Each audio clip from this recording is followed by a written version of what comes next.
Hello everyone, I once again welcome you all on Lovira's YouTube channel। और friends, आज हम बात करने वाले हैं इंडिया में सोशल सिक्योरिटी की शुरुआत की, उसकी बिगनिंग की। और ये जो बिगनिंग हुई थी वो एक बहुत ही इम्पोर्टेंट लॉ, बहुत ही इम्पोर्टेंट स्टैट्यूट से हुई थी, जिसका नाम है एम्प्लॉयज़ कॉम्पनसेशन एक्ट ऑफ 1923।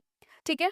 तो आज हम इसी एक्ट के बारे में बात करेंगे, उसके ऑब्जेक्टिव, उसके पर्पस के बारे में बात करेंगे, ये एक्ट क्यों इंट्रोड्यूस किया था लेजिस्लेचर ने। ठीक है, इसके बारे में बात करेंगे, एज वेल एज हम इसमें कुछ जो इम्पोर्टेंट डेफिनेशंस इस एक्ट में ले डाउन की गई हैं, हम उनके ऊपर भी डिस्कशन करेंगे। ठीक है, तो let's begin with the video. तो सोचो, अगर लाइक 1923 से पहले क्या सिचुएशन थी। ठीक है, जस्ट सपोज कि अगर एक वर्कर है, ठीक है, और वो अपनी जॉब करते टाइम, उस वहाँ पे वर्क करते टाइम इंजर हो जाता था, तो क्या उसको किसी भी टाइप का कोई कॉम्पनसेशन जो है उस इंजरी के लिए मिलता था या नहीं।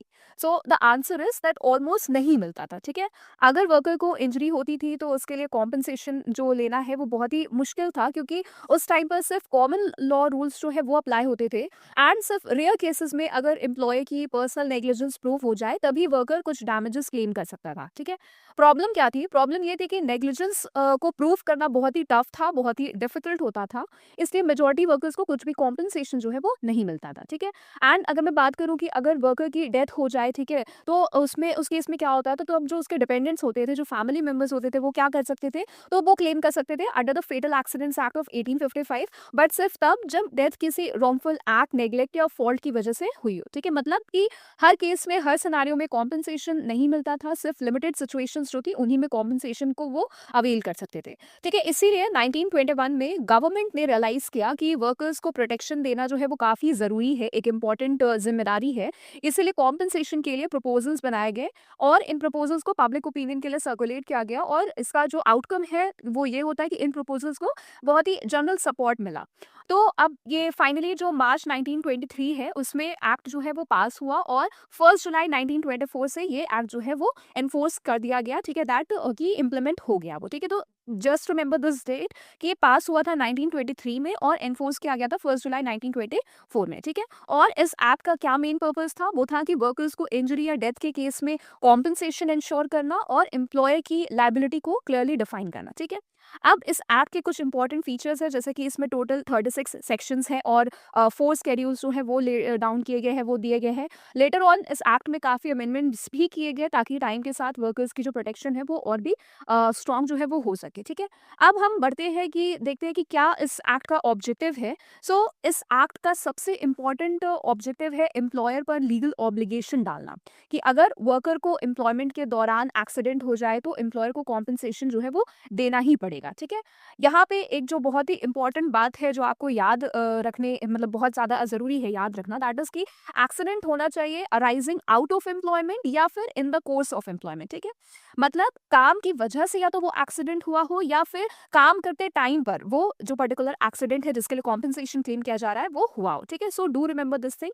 और बहुत लोग कंफ्यूज होते हैं कि क्या ये एक्ट सैलरी का सब्सटीट्यूट है। तो द सिंपल आंसर इज कि नहीं, ये एक्ट किसी भी टाइप से किसी भी सैलरी का सब्सटीट्यूट नहीं है। ये एक्ट का पर्पस है वेजेस का रिप्लेसमेंट देना, बल्कि इंजरी के लिए कॉम्पनसेशन देना। ठीक है, सिंपल वर्ड्स में अगर सैलरी अलग चीज है और कॉम्पनसेशन जो है वो रिलीफ अमाउंट है। ठीक है, अब इस एक्ट के मेन एम्स को डिस्कस करते हैं। सबसे पहला जो एम है that is relief and social security provide करना। ठीक है, वर्कर या उसके डिपेंडेंट्स को डेथ या फिर डिसेबलमेंट के केस में फाइनेंशियल रिलीफ मिले। ठीक है, सेकंड इज की एम्प्लॉय की लाइबिलिटी जो है उसको फिक्स करना। सर्टेन एम्प्लॉयर्स को कंपलसरी बना दिया गया है कि वो कॉम्पनसेशन जो है वो पे करेंगे ही करेंगे। ठीक है, फिर एक्सीडेंट के केस में कॉम्पनसेशन देना, अगर इंजरी एक्सीडेंट से हुई है तो कॉम्पनसेशन जो है वो मिलेगा। तो ये सारे जो मेन एम्स हैं एक्ट के हमने पढ़ लिए।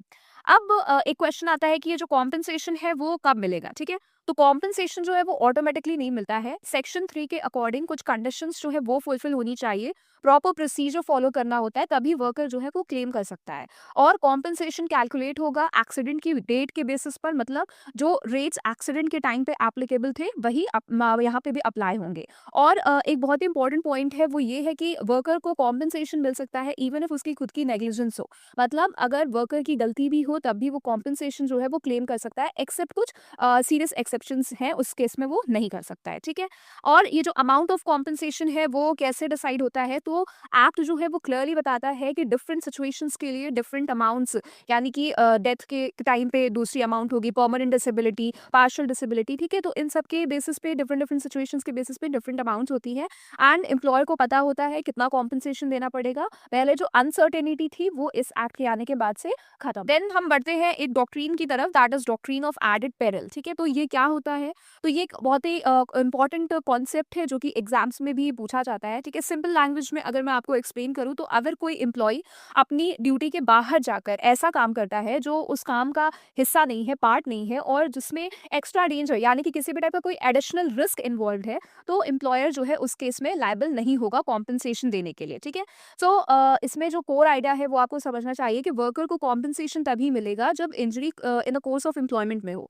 लेकिन अगर वर्कर अपनी मर्जी से, अपनी विलिंगनेस से एक्स्ट्रा रिस्की काम करता है, तो जो उसकी ड्यूटी का पार्ट ही नहीं है, तो उसने मतलब जो खुद एडेड पेरिल क्रिएट किया है, ठीक है, अपने लिए एक्स्ट्रा रिस्क जो है वो क्रिएट किया है, और इसीलिए उसको किसी भी टाइप का कोई कॉम्पेंसेशन जो है वो नहीं मिलेगा। फॉर एग्जाम्पल, जस्ट सपोज कि एक वर्कर का काम है मशीन ऑपरेट करना, ठीक है, लेकिन वो बिना किसी जस्टिफिकेशन के, रीजन के हाई वोल्टेज इलेक्ट्रिक एरिया में चला जाता है, ठीक है, और वहाँ उसको किसी भी टाइप की इंजरी हो जाती है, तो ये उसकी ड्यूटी का पार्ट नहीं था, इसलिए एम्प्लॉय यहाँ पे इस केस में लायबल नहीं होगा, और इसीलिए इसे डॉक्ट्रिन ऑफ एडेड पेरिल के अंतर्गत देखा जाएगा। डॉक्ट्रिन से रिलेटेड एक बहुत इंपॉर्टेंट केस भी है, that is Devi Dayal Ralia Ram versus secretary of state का। इस केस में कोर्ट ने होल्ड किया था कि डॉक्ट्रिन ऑफ एडेड पेरिल एक वैलिड डिफेंस है, एम्प्लॉयर को कॉम्पेंसेशन की जो देने की लायबिलिटी जो है वो नहीं होगी, क्योंकि वर्कर ने यहाँ पे खुद ही एक्स्ट्रा रिस्क जो है, एडेड पेरिल जो है वो लिया है, ठीक है। So just remember कि when a worker voluntarily exposes himself to a danger not required by his employment, उस केस में the employer is not liable under the doctrine of added peril, ठीक है। Then next अब हम बढ़ते हैं अपनी definitions की तरफ। इस एक्ट में जो कुछ important definition lay down की गई है, सो द वेरी फर्स्ट डेफिनेशन जो है क्लॉज ए में जो गिवन है, ठीक है, सेक्शन 2 के क्लॉज ए में, तो वो ऑमिट कर दी गई है बाय द एक्ट ऑफ 1959, ठीक है। तो इससे हमें कोई भी मतलब नहीं है। नेक्स्ट हम बढ़ते हैं अपनी दूसरी डेफिनेशन की ओर, दैट इज कमिश्नर की definition. So commissioner means commissioner for employees compensation appointed under section 20 of act. Section 30 of the act gives right to repeal to high court from order of commissioner for a limited purpose only, ठीक है। सो commissioner का मतलब है ऐसा officer जो section 20 के अंदर appoint किया जाता है, जिसे specifically workmen's compensation matters handle करने के लिए अपॉइंट किया गया हो, ठीक है। और ये जो कमिश्नर है, इनका रोल क्या होता है, तो इनका मेन काम है डिस्प्यूट्स डिसाइड करना, ठीक है, लायबिलिटी डिसाइड करना कि क्या एम्प्लॉय को कॉम्पेंसेशन जो है वो देना पड़ेगा या नहीं, वर्कमैन का स्टेटस डिसाइड करना कि क्या जो इंजर्ड पर्सन है वो वर्कमैन या फिर एम्प्लॉय की डेफिनेशन के अंडर फॉल करेगा या नहीं, कॉम्पेंसेशन अमाउंट डिसाइड करना कि कितना पैसा जो है वो मिलेगा, कितने ड्यूरेशन तक मिलेगा, ये सारी चीज़ें डिसाइड करना, और इंजरी का नेचर डिसाइड करना, यानी कि जो डिसेबलमेंट है वो टेम्परेरी है, परमानेंट है, पार्शियल है, टोटल है, ये सब चीज़ें जो है वो डिसाइड करना, ठीक है। और जो सिविल कोर्ट्स का जुरिस्डिक्शन है वो यहाँ पे बार्ड है, रिस्ट्रिक्टेड है, मतलब जो मैटर्स कमिश्नर डिसाइड करेगा उनको सिविल कोर्ट जो है वो हैंडल नहीं करेगा, ठीक है। और कमिश्नर के पास काफ़ी स्ट्रॉन्ग पावर्स होते हैं, जैसे कि सिविल कोर्ट जैसे पावर्स होते हैं, एविडेंस लेना, विटनेस को समन करना, डॉक्यूमेंट्स डिमांड करना, और कुछ एडिशनल पावर्स भी होते हैं, जैसे फर्दर डिपॉजिट्स ऑर्डर करना, कॉम्पेंसेशन प्रोसेस को कंट्रोल करना, ये सारे। और अगर किसी पार्टी को कमिश्नर का डिसीजन पसंद नहीं आता है, ठीक है, he is not satisfied with the decision of the commissioner, तो वो अपील कर सकता है in the respective high court में। बट अपील लिमिटेड ग्राउंड्स पर ही अलाउड है, हर छोटी छोटी बात पर जो है अपील अलाउड नहीं होती है, ठीक है। देन नेक्स्ट जो डेफिनेशन है वो है कॉम्पेंसेशन की, which is given under section 2 clause C. तो कॉम्पेंसेशन का क्या मतलब होता है, कॉम्पेंसेशन का मतलब है वो अमाउंट जो इस एक्ट के अंडर प्रोवाइड किया गया है, ठीक है। जो भी पैसा वर्कर को मिलता है वो इसी एक्ट के रूल्स के अकॉर्डिंग जो है वो फिक्स होता है, ठीक है। और मैं आपको एक बहुत ही इंपॉर्टेंट डिफरेंस समझाना चाहती हूँ बिटवीन कॉम्पेंसेशन वर्सेस डैमेजेस, जो कि हमें टॉर्ट लॉ के अंतर्गत देखने को मिलता है। सो कॉम्पेंसेशन जो है इस एक्ट में प्री डिटरमाइंड होता है, ठीक है, एक्ट में ही फॉर्मूला और स्केड्यूल दिया होता है। लेकिन अगर मैं टॉर्ट्स की बात करूँ तो under the torts law damages court decide करता है, केस के फैक्ट्स के बेसिस पर जो है वो वेरी करता है, ठीक है। मतलब यहाँ सर्टेनिटी है कॉम्पेंसेशन में, और डैमेजेस के केस में अनसर्टेनिटी होती है, ठीक है। फिर डॉट में एक डिफरेंस होता है वॉलंटरी नॉन फिट इंजूरिया का, ठीक है? मतलब कि अगर आपने अपनी कंसेंट दी है, अपनी मर्जी से कोई रिस्क लिया है, तो वो बाद में कंप्लेन नहीं कर सकता है, ठीक है? लेकिन यहाँ पे कॉम्पनसेशन वाले केस में इस एक्ट के एम्प्लॉयज़ कॉम्पनसेशन एक्ट के अंतर्गत ऐसी कोई भी जो एक्सेप्शन है या फिर डिफरेंस है वो अप्लाई नहीं करता है, ठीक है? मतलब अगर वर्कर ने खुद ही रिस्क लिया हो तब भी वो कॉम्पनसेशन जो है वो क्लेम कर सकता है। एक्ट वर्कर फ्रेंडली है, सोशल सिक्योरिटी जो है वो प्रोवाइड करता है, ठीक है? लेकिन एक बात आपको ध्यान रखनी है, दैट इज़ कि अगर वर्कर ने एक्स्ट्रा रिस्क लिया जो ड्यूटी का पार्ट ही नहीं था, तो वो डॉक्ट्रिन ऑफ एडेड पेरिल में आएगा और इस केस में कॉम्पनसेशन नहीं मिलेगा, ठीक है? तो ये उस चीज़ का एक्सेप्शन यहाँ पे हम कह सकते हैं कि बन जाता है। नेक्स्ट जो डेफिनेशन है वो है हमारी डिपेंडेंट की डेफिनेशन है। So in very simple words, dependent वो रिलेटिव्स होते हैं जो डिसीज्ड एम्प्लॉय पर फाइनेंशियली डिपेंडेंट थे, ठीक है? मतलब जो उसकी इनकम पर डिपेंड करते थे, ठीक है? और डिपेंडेंट्स की यहाँ पे इस एक्ट में 3 कैटेगरीज़ जो हैं वो डिफाइन की गई हैं, जिसमें फर्स्ट कैटेगरी में रखा गया है उन लोगों को जो कि फुल्ली डिपेंडेंट थे उसके ऊपर, उस वर्कर के ऊपर, एंड इन लोगों को प्रूव नहीं करना पड़ता अपनी डिपेंडेंसी को, ऑटोमेटिकली डिपेंडेंट्स ये माने जाते हैं, जैसे कि विडो ऑफ द डिसीज, ठीक है? माइनर लेजिटिमेट या फिर अडॉप्टेड सन, अनमैरिड लेजिटिमेट या फिर अडॉप्टेड डॉटर या फिर विडोड मदर, ठीक है? ये सब कंपल्सरीली डिपेंडेंट्स होते हैं। फिर जो सेकंड कैटेगरी आती है वो होती है कंडीशनल डिपेंडेंस की, ठीक है? ये डिपेंडेंस तभी क्वालिफाई करते हैं जब कंडीशंस जो है वो सैटिस्फाई हो जाए। मस्ट, ठीक है? और कंडीशंस क्या है उसमें है कि he must be wholly dependent on worker, ठीक है? At the time of his death, and must be infirm, या तो फिजिकली मेंटली वीक हो, ठीक है? And he must be above the age of 18 years, ठीक है? Example like adult son daughter अगर डिपेंडेंट और इन्फर्म है तो। देन लास्ट जो कैटेगरी है that is the third category, और इसमें होली और पार्टली डिपेंडेंट लोग आते हैं। ये लोग फुल्ली या पार्शली डिपेंडेंट हो सकते हैं, और इस कैटेगरी में काफ़ी वाइड लिस्ट आती है, जैसे कि विडोवर हो गया, ठीक है? पेरेंट्स हो गए other than widowed mother, minor illegitimate son, फिर unmarried illegitimate daughter, married daughter भी आ जाती हैं कुछ कुछ केसेस में, ठीक है? फिर minor brother, unmarried sister, widowed sister, ठीक है? Then widowed daughter in law भी आ जाती हैं इसमें, minor child of predeceased son, minor child of predeceased daughter अगर कोई भी पेरेंट अलाइव नहीं है तो, मैटरनल ग्रैंड पेरेंट्स, ठीक है? अगर कोई भी वहाँ भी अगर कोई पेरेंट अलाइव नहीं है तो, ठीक है? और इन सब में जो है किसी भी तरह की कोई प्रेफरेंशियल राइट नहीं होती है, कोई एक डिपेंडेंट दूसरे पर सुपीरियर नहीं होता, सभी जो है कॉम्पनसेशन जो क्लेम कर सकते हैं, ठीक है? और ये जो कैटेगरीज हैं वो एक्सक्लूसिव नहीं है। ये कैटेगरीज ऐसी नहीं है कि कैटेगरी 1 है तो कैटेगरी 2 जो है वो एक्सक्लूड हो जाएगा। मल्टीपल डिपेंडेंट्स जो है वो कॉम्पनसेशन क्लेम कर सकते हैं। और जो साइमल्टेनियस क्लेम है वो भी पॉसिबल होता है, कि मतलब कि एक से ज़्यादा डिपेंडेंट्स एक साथ क्लेम फाइल कर सकते हैं, ठीक है? सो यू शुड रिमेंबर कि dependent financial reliance on worker होता है, और इनकी 3 कैटेगरीज होती हैं, जिसमें एक है ऑटोमेटिक, दूसरी है कंडीशनल, तीसरी पार्शियल, और सब डिपेंडेंट्स मिलके कॉम्पनसेशन जो है वो क्लेम कर सकते हैं। देन नेक्स्ट जो डेफिनेशन है वो है एम्प्लॉय की definition, which is given under section 2 clause D of the act. Employee वो पर्सन होता है जो एक्ट के अंडर स्पेसिफाइड कैटेगरीज में आता है, और स्केड्यूल 2 जो है उसके काम करता है, ठीक है? अब अगर बात करते हैं यहाँ पे कि कौन-कौन एम्प्लॉयी है, तो सबसे पहला इज़ रेलवे सर्वेंट, जो कि डिफाइन किए गए हैं अंडर द रेलवेज़ एक्ट, ठीक है? सो जो रेलवेज़ एक्ट 1989 के अंदर डिफाइन है, बट वो एडमिनिस्ट्रेटिव ऑफिस में परमानेंटली एम्प्लॉयड नहीं होना चाहिए, और शेड्यूल 2 के एक्सक्लूडेड रोल्स में भी वो नहीं होना चाहिए। सेकंड जो है वो है शिप क्रू जैसे मास्टर हो गए, या फिर सीमैन या क्रू मेंबर हो गए, ठीक है? तो ये सारे भी आपके एम्प्लॉय के डेफिनेशन में फॉल करते हैं। कैप्टन या फिर क्रू मेंबर, यहाँ पे भी ड्राइवर, हेल्पर, मैकेनिक, क्लीनर, ठीक है? और जो अब्रॉड वर्कर्स, ऐसे वर्कर्स जो इंडिया की कंपनी के थ्रू फॉरेन में काम करते हैं, ये सारे ही, ठीक है? कंडीशन ये है कि इन सब में जो शिप, एयरक्राफ्ट या फिर जो व्हीकल है या फिर जो कंपनी है, that must be registered in India only, ठीक है? इंडिया में रजिस्टर्ड जो है वो होना चाहिए, ठीक है? देन दूसरा जो कैटेगरी है दैट इज स्केड्यूल 3 एम्प्लॉयज़। तो इसमें सबसे ब्रॉड कैटेगरी है, जो भी पर्सन शेड्यूल 2 में लिस्टेड ऑक्यूपेशंस में काम करता है वो एम्प्लॉय जो है वो माना जाएगा under this very act. And important चीज़ जो है वो है कि कॉन्ट्रैक्ट होना चाहिए, रिटन हो या ओरल हो, एक्सप्रेस हो या इम्प्लाइड हो, बिफोर हो या फिर after the implementation enforcement of this act हो, सब कुछ यहाँ पे कवर किया गया है, ठीक है? और शेड्यूल 2 जो है वो एक्ट का बैकबोन है, इसमें हजार्डस ऑक्यूपेशंस लिस्ट होती हैं, जैसे फैक्ट्रीज, माइंस, कंस्ट्रक्शन एक्सेट्रा, ठीक है? और सेंट्रल या फिर स्टेट गवर्नमेंट नए ऑक्यूपेशंस जो है वो ऐड कर सकती है अगर वो हजार्डस हो, और स्पेसिफाई भी कर सकती है कि एक्ट सिर्फ सर्टन इंजरीज पर अप्लाई होगा, ठीक है? अब एक इंपॉर्टेंट क्वेश्चन अराइज होता है कि who is not an employee, ठीक है?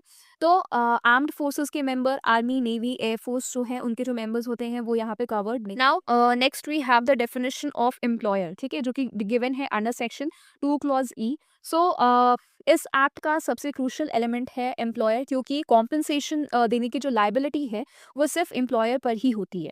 And according to this particular section employer का स्कोप काफ़ी वाइड रखा गया है। इसमें सिर्फ एक इंडिविजुअल एम्प्लॉयर ही नहीं बल्कि कोई भी बॉडी ऑफ पर्सन्स इंक्लूड होती है, चाहे वो इनकॉर्पोरेटेड हो या नहीं, मतलब कंपनी हो या सिंपल पार्टनरशिप, ठीक है।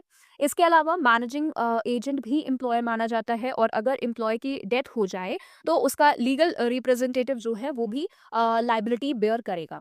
एक और इम्पॉर्टेंट सिचुएशन होती है जिसमें हम बोरोइंग एम्प्लॉयर बोलते हैं, ठीक है। जब किसी एम्प्लॉय की सर्विसेज टेम्परेली किसी और पर्सन को दी जाती हैं तो उस ड्यूरेशन के लिए जो पर्सन उस एम्प्लॉय से काम ले रहा है वही एम्प्लॉयर माना जाएगा, और कॉम्पनसेशन देने के लिए वही लायबल होगा, ठीक है। इसलिए ये डेफिनेशन बहुत इंपॉर्टेंट है, क्योंकि एक्ट क्लियरली इंश्योर करता है कि वर्कर को कॉम्पनसेशन मिलने में कोई कंफ्यूजन ना हो, और जो भी पर्सन लीगली एम्प्लॉय की डेफिनेशन सेटिस्फाई करता है वही पेमेंट के लिए रिस्पॉन्सिबल होगा, ठीक है। देन नेक्स्ट जो डेफिनेशन है that is the definition of managing agent which is given under section 2 clause sorry section 2 subsection 1 clause F, ठीक है। ये जो कॉन्सेप्ट है ये थोड़ा टेक्निकल लगता है, बट एक्चुअली में ये बहुत ही सिंपल है, ठीक है। एंड इस पर्टिकुलर सेक्शन के अकॉर्डिंग मैनेजिंग एजेंट वो पर्सन होता है जो किसी और पर्सन के बिहाफ पर उसका बिजनेस या ट्रेड रन करता है, यानी वो एक तरह से उसका रिप्रेजेंटेटिव होता है जो पूरा बिजनेस जो है वो मैनेज करता है। इंपॉर्टेंट बात यह है कि मैनेजिंग एजेंट का रोल सिर्फ डेली सुपरविजन तक लिमिटेड नहीं होता, बल्कि वो बिजनेस को एक्टिवली कंडक्ट करता है। लेकिन हर मैनेजर मैनेजिंग एजेंट नहीं होता। एक्ट क्लियरली बोलता है कि जो इंडिविजुअल मैनेजर एम्प्लॉयर की अंडर सबॉर्डिनेट पोजीशन में काम करता है वो मैनेजिंग एजेंट नहीं माना जाएगा, ठीक है। इसलिए डिफरेंस याद रखना कि managing agent equals to representative with higher authority, जबकि नॉर्मल मैनेजर इक्वल्स टू सिर्फ एम्प्लॉय, ठीक है। ये डिस्टिंक्शन इंपॉर्टेंट है क्योंकि कई सिचुएशंस में मैनेजिंग एजेंट को भी एम्प्लॉयर की तरह लाइबिलिटी फेस करनी पड़ सकती है under the act. Then next जो डेफिनेशन है वो बहुत ही बेसिक सी definition and that is a definition of minor which is given under clause double F. और माइनर कोई भी ऐसा पर्सन होता है जिसने अभी 18 साल की जो उम्र है उसको अटेन ना की हो, ठीक है, who has not completed the age of 18 years. मतलब जो भी इंडिविजुअल 18 साल से कम एज का है वो लीगली माइनर माना जाएगा under this act, okay. Then next definition is the definition of partial disablement which is given under section 2 subsection 1 clause G, ठीक है। डिसेबलमेंट का क्या मतलब होता है? सो सिंपल वर्ड्स में पार्शियल डिसेबलमेंट का मतलब है ऐसी इंजरी जो एम्प्लॉय की अर्निंग कैपेसिटी को रिड्यूस कर देती है लेकिन उससे कंप्लीटली काम करने से रोकती नहीं है, ठीक है। एक्ट इससे दो पार्ट्स में डिवाइड करता है, एक होता है टेम्पररी पार्शियल डिसेबलमेंट और दूसरा है परमानेंट पार्शियल डिसेबलमेंट। अगर डिसेबलमेंट टेम्पररी है तो उस इसका मतलब है कि एम्प्लॉय की अर्निंग कैपेसिटी सिर्फ उस जॉब में रिड्यूस होती है जिसमें वो एक्सीडेंट के टाइम काम कर रहा था, लेकिन वो किसी और काम में अर्न कर सकता है, किसी और वर्क में he can earn as well. वहीं अगर डिसेबलमेंट परमानेंट है तो उसका इफेक्ट ब्रॉडर होता है। एम्प्लॉय की अर्निंग कैपेसिटी है हर मतलब कोई भी काम नहीं कर सकता है, वो हर काम करने में उसकी जो कैपेसिटी है वो रिड्यूस हो जाती है, वो पहले जैसा काम नहीं कर सकता। यहाँ एक इम्पॉर्टेंट टेस्ट है अर्निंग कैपेसिटी का रिडक्शन, जो मेडिकल एविडेंस और प्रैक्टिकल इम्पैक्ट की बेसिस पर डिसाइड किया जाता है। लेकिन हर छोटी इंजरी पर कॉम्पनसेशन नहीं मिलता। एम्प्लॉयर तभी लायबल होगा जब डिसेबलमेंट कम से कम 3 दिन तक इफेक्ट करे, ठीक है। और साथ ही एक्ट में कुछ इंजरीज जो कि मेंशन है अंडर शेड्यूल 1 पार्ट 2 में ऑटोमेटिकली परमानेंट पार्शियल डिसेबलमेंट माना जाएगा, जैसे थंब का लॉस या फिर पार्शियल विजन का लॉस। इस डेफिनेशन का मेन यूज सेक्शन 4 में होता है जहां से कॉम्पनसेशन का अमाउंट कैलकुलेट किया जाता है। तो ओवरऑल आप ये समझ लो कि partial disablement equals to earning capacity का partial loss, not complete inability to work, ठीक है। The next definition which we have is the definition of prescribed. So prescribed का मतलब है वो चीज़ें जो इस एक्ट के अंडर बनाए गए रूल्स में स्पेसिफाई की गई हैं, यानी एक्ट खुद हर डिटेल नहीं देता बल्कि कुछ प्रोसीजर्स, फॉर्म्स, टाइम लिमिट्स या टेक्निकल एस्पेक्ट्स को रूल्स के थ्रू डिफाइन करता है, ठीक है। The next definition is the definition of qualified medical practitioner. So कोई भी ऐसा पर्सन, कोई भी पर्सन जो होता है जो किसी वैलिड लॉ के अंडर ऑफिशियली रजिस्टर्ड हो एज अ मेडिकल प्रैक्टिशनर, यानी डॉक्टर का नाम किसी रिकॉग्नाइज मेडिकल रजिस्टर में होना चाहिए, तो वो उसे हम क्वालिफाइड मेडिकल प्रैक्टिशनर जो है वो बोलते हैं। लेकिन अगर किसी एरिया में ऐसा कोई लॉ एग्जिस्ट ही नहीं करता, तो उस सिचुएशन में स्टेट गवर्नमेंट अपनी नोटिफिकेशन के थ्रू किसी पर्सन को क्वालिफाइड मेडिकल प्रैक्टिशनर जो है वो डिक्लेयर कर सकती है। और ये कॉन्सेप्ट इंपॉर्टेंट है बिकॉज एम्प्लॉय की इंजरी, डिसेबिलिटी का नेचर और अर्निंग कैपेसिटी जो है वो मतलब जो उसका इम्पैक्ट है, ये सब मेडिकल एविडेंस के बेसिस पर डिसाइड होता है, और ये एविडेंस सिर्फ एक क्वालिफाइड डॉक्टर जो है वही प्रोवाइड कर सकता है। ठीक है। The next definition is the definition of seaman. Seaman वो पर्सन होता है जो किसी शिप के क्रू का पार्ट होता है, यानी जो शिप पर काम करता है एज अ क्रू मेंबर, जैसे सेलर्स, टेक्नीशियंस, हेल्पर्स एक्सेट्रा। लेकिन एक इंपॉर्टेंट एक्सेप्शन याद रखना है कि शिप का मास्टर यानी कि कैप्टन इस डेफिनेशन में इंक्लूड नहीं होता है। मतलब क्रू मेंबर्स कवर होते हैं, पर जो शिप का हेड या इंचार्ज है वो सीमैन नहीं माना जाएगा। ठीक है, जस्ट रिमेंबर दिस थिंग। और ये जो पर्सन है उसमें बोथ मेल एंड फीमेल दोनों ही इंक्लूडेड होते हैं। Then the next definition is a definition of total disablement.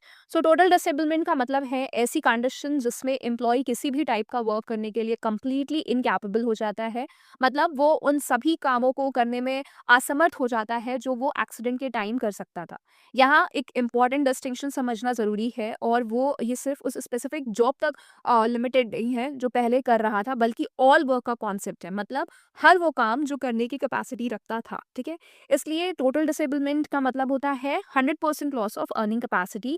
इसे भी दो टाइप्स में डिवाइड किया जाता है। एक होता है आपका टेम्पररी टोटल डिसेबलमेंट, और जिसमें एम्प्लॉय कुछ टाइम के लिए बिल्कुल काम नहीं कर सकता, और दूसरा इज परमानेंट टोटल डिसेबलमेंट, जिसमें वो परमानेंटली किसी भी काम के लायक नहीं रहता। एक्ट के अकॉर्डिंग शेड्यूल 1 पार्ट 1 में listed injuries automatically permanent total disablement मानी जाती है, और अगर मल्टीपल इंजरीज मिलकर 100% loss of earning capacity create करती है, तब भी इसे परमानेंट टोटल डिसेबलमेंट माना जाएगा। ठीक है, एंड इस कॉन्सेप्ट को कोर्ट ने भी क्लैरिफाई किया था in the case of Ball versus William Hunt and Sons Limited 1912 का ये केस है। केस में कहा गया कि इनकैपेसिटी फॉर वर्क का मतलब है ऐसी फिजिकल कंडीशन जिसमें पर्सन का लेबर मार्केट में प्रैक्टिकली कोई वैल्यू नहीं रह जाती है। ठीक है, तो समझ लो कि ये total disablement equals to complete inability to do any work, not just the previous job. Then जो नेक्स्ट है वो हमारे पास है कुछ केसेस, अब हम डिस्कस करेंगे इस डेफिनेशन या फिर एक्ट से related. So the very first case is a case of National Insurance Company Limited versus Mohammad Kaleem Khan and others. ठीक है, सो ये जो केस है वो टोटल डिसेबलमेंट को समझाने के लिए बहुत ही इंपॉर्टेंट है, एंड कोर्ट ने यहाँ एक क्लियर प्रिंसिपल दिया कि सिर्फ डॉक्टर का सर्टिफिकेट जो फिजिकल इम्पेयरमेंट या लॉस ऑफ फिजिकल फंक्शन बताता है, वो फाइनल डिसीजन नहीं होता। दैट मीन्स ये ज़रूरी नहीं है कि अगर डॉक्टर ने 40% या 50% डिसेबिलिटी बता दी तो वही लीगली डिसाइड करेगा कि टोटल डिसेबलमेंट है या नहीं।